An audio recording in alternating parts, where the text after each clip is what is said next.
civilization? The Inca, as an empire, the Inca society started to develop between the 11 and the 1200s. Okay, and they last for no more than 400 years. Till the moment when Spanish came in 1532. That was a moment when the Inca civilization was they were declining. Downslide. Okay, it's important to mention the meaning of this Inca site. You know that many books have been written many times since being a king in 1911. I won't tell you that I have the truth, but I have many things to tell you that are true. Most of the organic and inorganic remains found in Machu Picchu points a period of time, period of occupation. Machu Picchu was occupied during the 15th century, the 1400s. That's for sure. Okay? I respect the people who thought that Machu Picchu was built or was occupied in other times, in other ancient times before the Incas, but there's no way how to demonstrate it. How to prove it. How old is the Cusco? Cusco was found between the 11 and the 1200s. Okay. So Cusco was the main city for the Incas. Is the first city founded in all America. Okay, Machu Picchu was occupied during the 15th century, 1400s, for no more than 80 or 90 years. That's the estimate that the archaeologists, the scientists had. They found almost 300 human bodies, not by the whole skeleton. They only found mostly the skulls, because the rest of the skeleton disappeared for the high percent of humidity that all the area contains during the year. Every year, Machu Picchu didn't have maintenance for 450 years, more or less. No one knows how long did they take to build the city. Maybe 50, maybe 100 years, maybe 150 years. We don't know. But we only know that Machu Picchu was still in a process to be built. There are many stones in process to be cut, to be moved, to be carved. They never made it. They never finished. It's like the 99% of the cities in the world. Machu Picchu had different moments in its development. They decided to build this city up here because building a city like this, with the size that this city has, along the riverside, close to the river, would be a crazy decision. Every year we have natural disasters everywhere in all this canyon sites. So they found a special point where to build, and a strategic center. Okay. They also found the most important resource for its construction, the stones. Machu Picchu, before to be built, it was a kind of big quarry. Then after, I'm gonna let you know how was Machu Picchu before to be built. Okay? Just to let you figure out, because the main quarry in Machu Picchu is still there. They never finished to cut all the stones and move all the stones. The archaeologists found in Machu Picchu 3 quarries, and the main one is still there. Okay?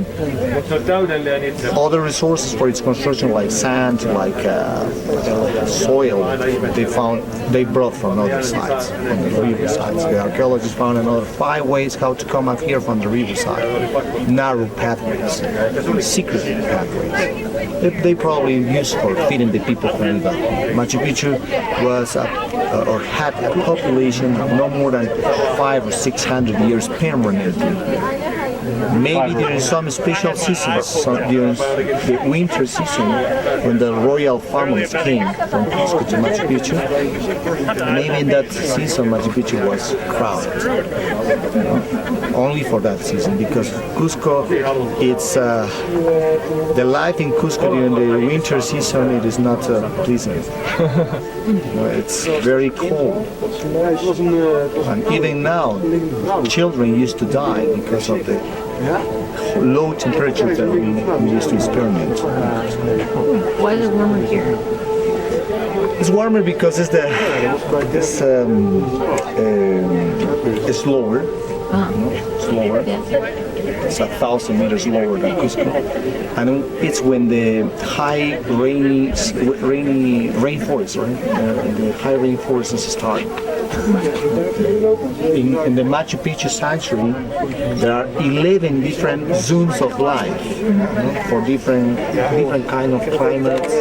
They channelize the water through many well-carved stones made it underground to provide water in the 16 water fountains that we're going to see. They built 16 water fountains sourced by the government. So figure out, only one source for 1,000 people permanently living here. We used to have a postcard of this wall. Famous Postcard, yeah. the smallest. Showing this wall. Oh, I remember seeing that, yeah, because of the way it's cut out. Looks like a ship almost. Oh, small stone Machu Picchu. Another original Inca wall. The Inca is the force that moves the body. Has 3 moments in its cycle.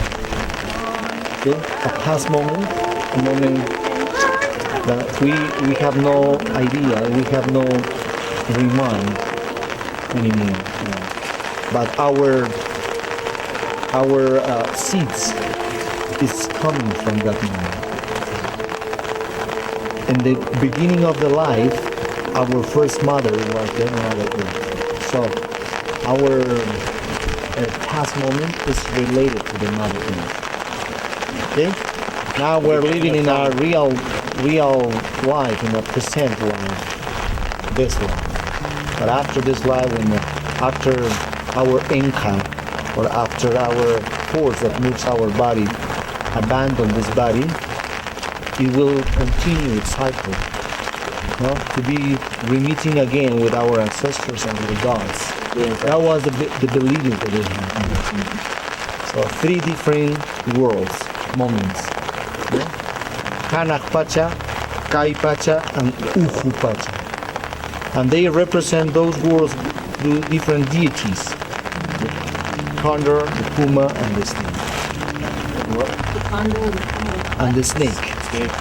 Okay? The snake is all symbol of fertility because it represents the rivers. Okay? 3 windows open, pointing the first principle of life. No? Maybe they try to represent some stylized, symbolic representations of that worlds that they live. The main temple, it has an altar. Most of the chroniclers describe the Inca society as a wild society, people who used to do even some human sacrifices, some extreme cases. The archaeologists, the anthropologists, the scientists are still debating about this sacrifices, if they did or not. We don't know.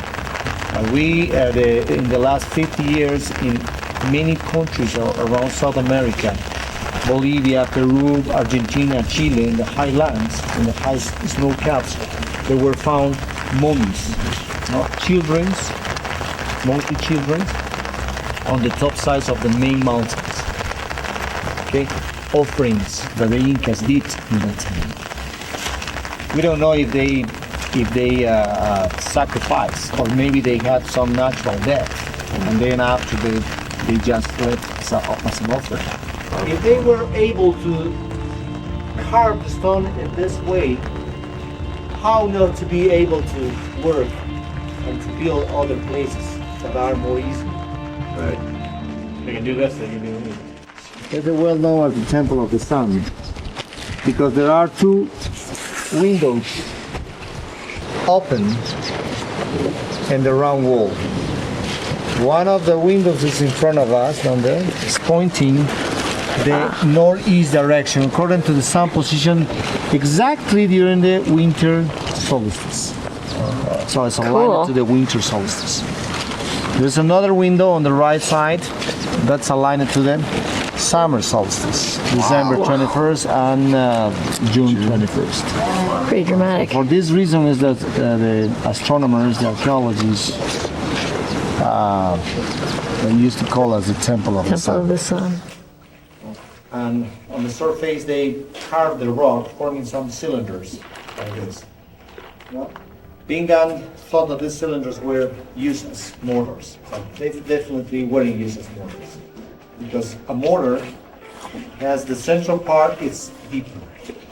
Here we can see that all the surface in both cylinders are the same. Okay? In this case, they probably would use this place as for some astronomy purposes. For most of the people who are now taking care of Machu Picchu, there's cylinders were probably used as water mirrors. No? The reflection, the llama sideral. There's a constellation for them that represent the llama. When the llama opens its eyes, it's that the llama, this constellation is showing a new moment of life. Showing when the llama opens its eyes, there's two stars, Alpha and Omega Centauri in our hemisphere. Those stars represent the llama's eyes constellation.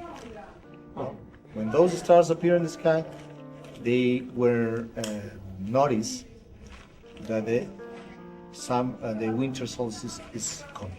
There weren't found evidences of a thatched roof on this building. That's why most of the scientists thought that this place was open and had some relationship to the sky.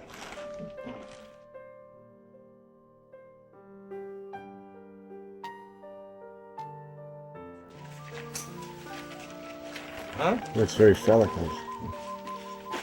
Where's the condor? Where's the condor? Yeah.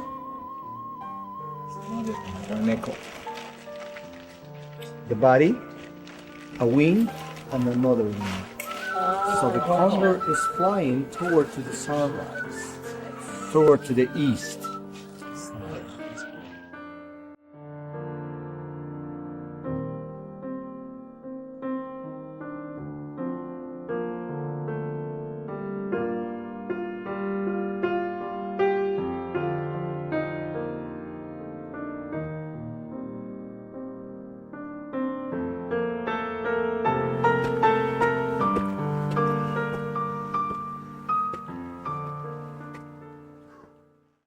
Here we are, we're trying to acclimate. So we're on day 2. Race is coming up. 5 more days. We're at about 8,000 feet right now and chewing lots of coca leaves. Trying to take it slow, build up. Still we're flatlanders, so we have to acclimate and get ready for this pretty wild adventure. It's an adventure of a lifetime actually. So here we are. Can't complain with this. You know, every stone has a root. Okay? Has a root. They made holes on the roots. For example, this stone has a root. Holes. No? Using only their bronze crowbars. Right. They are hammers. Then putting water into the holes with some wooden wedges. Yep. Well, the wooden wedges wet, expand, and break the stone. No? Different methods, not only one method. Yep. Because this kind of methods they got from other ancient cultures. Yeah. A lot of many years, of knowledge. A lot of patience. Yeah. They use percussion. Other harder stones, hematites, expanding and polishing the stones all the time, with a lot of patience. That is the way. No? Proving till they got the right measure, the right size. It's amazing. Hours Crazy. taken.